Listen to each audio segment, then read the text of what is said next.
Hey guys, what is up and welcome to part 4 of this walkthrough of Watchdogs, and I am playing with Aiden Pierce and I intend to destroy everybody in this walkthrough. This walkthrough is going to be based on fighting, a lot of shooting, and if you guys are into shooting, you guys are going to love this walkthrough. So let's begin. So I finally got off this boat or wherever it is. While I'm trying to park up and get on land. I've basically got a friend who's, I can't remember his name, Jody or something. He's going to be snipering. He's going to be helping me, covering my back and stuff whilst I fight this quite large army actually. This walkthrough, this part of the game actually reminds me of Godfather. Godfather is a movie obviously, but it's a very good movie, one of the best movies in the world in my opinion. It's definitely my favorite, and EA made a game on it, basically Godfather the game, and in that game it was quite difficult in the sense single-handedly you had to take down compounds. Now compounds would be, well, it actually varied actually, because the Barzini and the Cuneo compounds were a lot harder to take down than the Tatalias, for example, because they were richer, more powerful. And one man had to take down a compound of maybe 30 different men inside that compound, which is difficult. And similarly in this walkthrough of part 4, I'm going to do roughly the same thing of taking down about 30-40 men. It's not easy, but obviously it depends how good shooting you are. I'm not really that good, but I have to say definitely that I am enjoying the game. And I definitely enjoyed Godfather in the sense, if you guys remember that game, I think it came out in 2005, 2006, and it really was a great game. I love shooting games. I'm a big fan of Call of Duty, big fan of a lot of shooting games that are like Battlefield as well. And I have to say, this game really does have some great guns, AK-47, and some really good shotguns. I have to say, as a game, this definitely is exciting and really good to play, but I am getting mixed opinions on the game. The storyline reminds me of a bit of Max Payne as well, in the sense that he's trying to save, in Max Payne somebody kills his wife and then he goes after, the people who actually went and killed his wife. In this game, somebody killed Aiden Pierce's niece, and he's after that. He's just trying to find out who the hell did it. Actually, to be honest with you, I was watching a movie the other day. It was actually 2 days ago. I was watching this movie called Law Abiding Citizen, and in Law Abiding Citizen, actually, the main actor inside it is Gerard Butler and Jamie Foxx. And what happens is, in the beginning of this movie, this robber comes in, right, and literally kills his daughter and his wife right in front of his eyes. This actually makes him explode and become this. He was actually a very intelligent guy from the beginning. He was an engineer, but this made him, then he went to the Justice Department, and unfortunately the person that killed him, they had inconclusive sort of DNA and evidence, in the sense that he was the one who murdered his daughter and his wife. So what happened is, the murderer who actually killed his daughter and wife only got 3 years in jail. This actually aggravated him so much that he had to spend 10 years of his life tunneling into prison and buying factories and warehouses around prisons so he could escalate his plan when he goes into prison. And unbelievably, what he did was amazing, because what he did was he captured this guy who killed his wife and killed his child and wife, and actually tortured him really bad. And it was beautiful to see what he did. Amazing what he did. He's such a masterful planner. He cut off his legs, his arms, took off his eyeballs, cut off his penis, cuts his balls off. Seriously, man, this guy is crazy. Then he goes to jail and he tries to change the whole Justice Department. He tries to bring the whole Justice Department down to its knees, and he's actually very, very successful in doing it. And what he's trying to do is, he's trying to teach Jamie Foxx, who is a DA and also a counselor within, he's actually, what he does is, Jamie Foxx within the movie, he's a counselor, and he does something really bad. What he does is, he makes deals with murderers. He makes deals with them so he could have a high conviction rate, in the sense that he can get promoted, and he was doing his job that best benefited himself, not what benefited the people. And at the end of the movie, you get to see Gerard Butler, systematically going through, he basically teaches Jamie Foxx that never ever make deals with murderers, because the first deal he made with him was really funny. What he goes to him, listen, I'll give you a conviction, my conviction, I'll tell the judge the truth, what I did, I killed him. Only thing you have to do is give me a bed.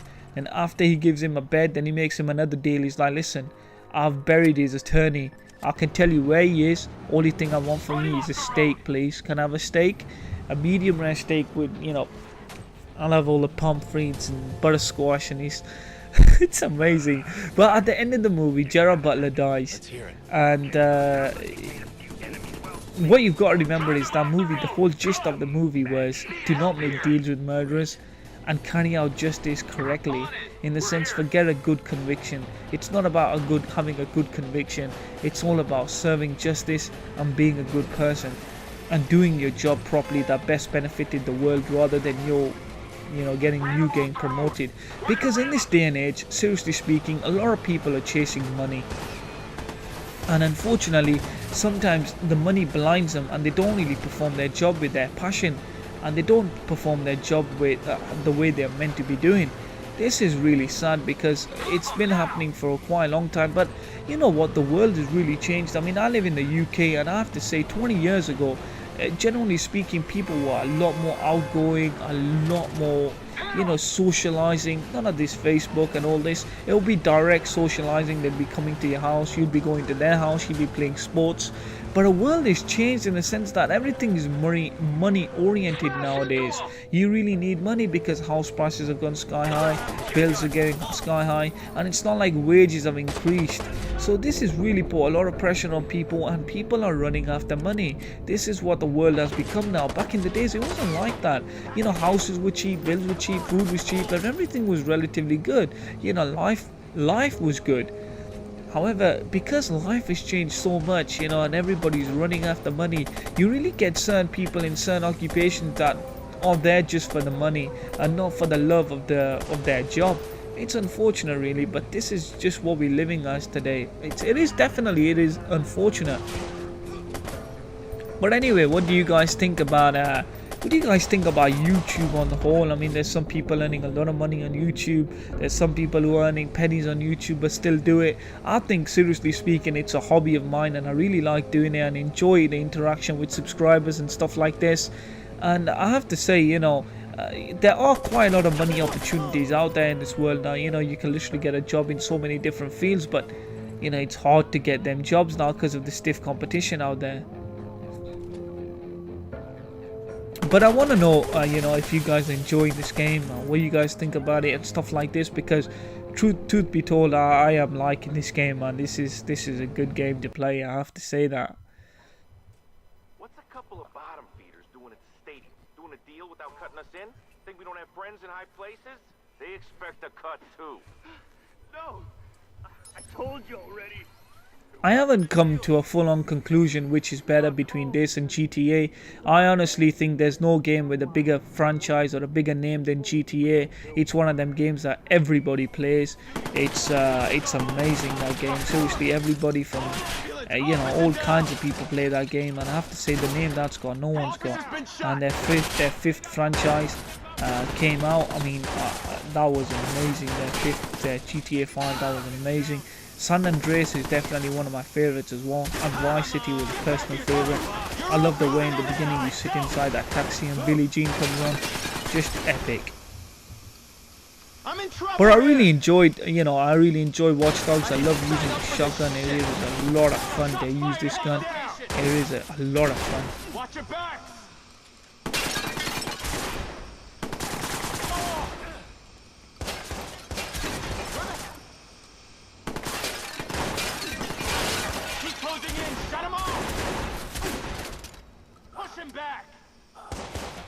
Some of the people who you're fighting against, they're quite intelligent. Seriously, they take cover correctly, and they really do a hard job, man. Game's not easy, man.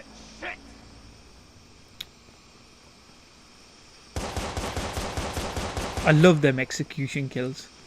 They're fantastic.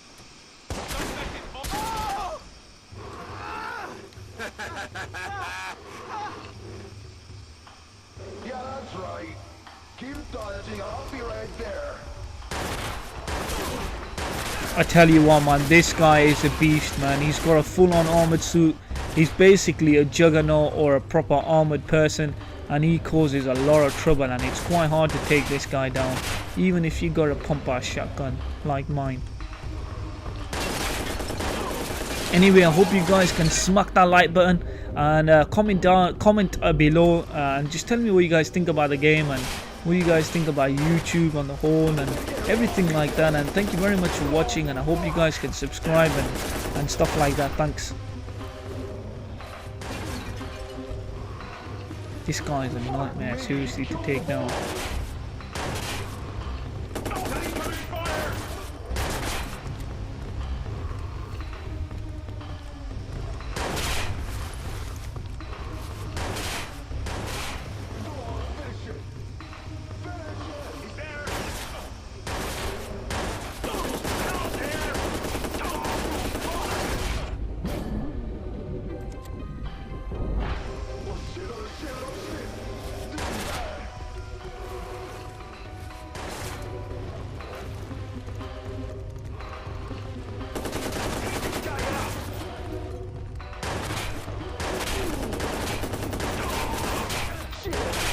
Over my head. If you're gonna do it,